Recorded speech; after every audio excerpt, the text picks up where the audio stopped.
మా ఆయన ఏదో పని చేస్తుందని ఉంగరం తీసి నాకు ఇచ్చిండు. ఇచ్చి చేతికి పెట్టుకో అన్నాడు. మా ఆయన చేతికి పెట్టుకోమన్నాడు కదా, నేనేం చేసిన చేతికి పెట్టుకుందామని చూసిన. అరే ఏ చేతికి పెట్టినా వాడతలేదు ఇది చూడు. ఏడికి పెట్టుకోవాలి, నాకు పెట్టుకోమని ఎట్లా ఇచ్చింది నాకు అర్థమవుతలేదు. ఇంత పెద్ద ఉంది, దీన్ని పెట్టినా పడతలేదు. ఏమో సన్నగా కట్టపుల్ల లెక్క మనే ఉన్నాయి. మా ఆయన చెయ్యేమో కొంచెం దొబ్బు ఉంటుంది. ఇప్పుడు ఏళ్ళు పెట్టుకోవాలి నేను, నాకెట్లా ఇచ్చింది నాకు అర్థమైతే పెట్టుకోవాలి ఇస్తుంది. ఇంకా చూడాలి తీసి. ఇక ఆయన వచ్చేవరకు ఈ చేతికి పెట్టుకొని ఇట్లనే ఉండాలి. ఇట్లా అంటే కింద పడుతుంది. ఇగో ఇట్లా, ఇగో గట్ల ఉంటుంది పరిస్థితి.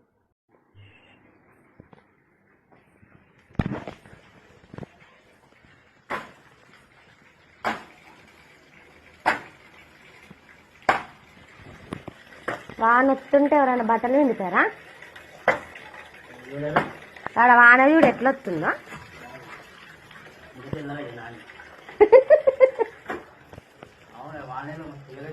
అవును మస్తు తెల్లగా అయితే.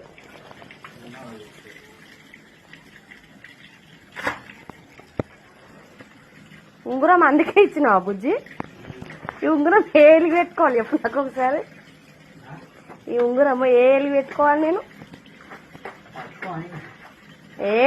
పెట్టుకోమన్నావు కదా, ఏ ఎలుగు పెట్టుకోలే. ఇంట్లో ఇప్పుడు ఏ ఎలుగు పడతలేదు. ఇది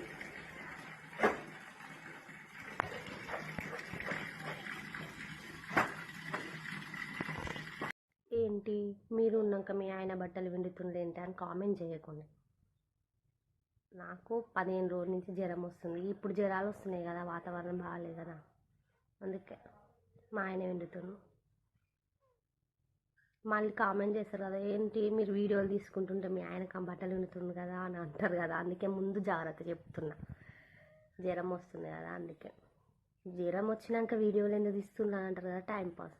ఇంతే ఖాళీకి కూర్చొని బోర్ కొడుతుందని వీడియోలు తీసుకుంటా. ఏంటి మీ భార్యలకు మీరు చేయరా? జ్వరం వస్తే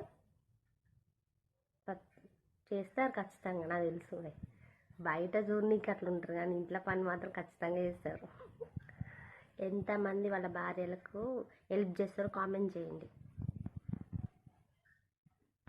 ఫైనల్గా మా ఆయన ఉంగరం మా ఆయనకు పెట్టేశాను.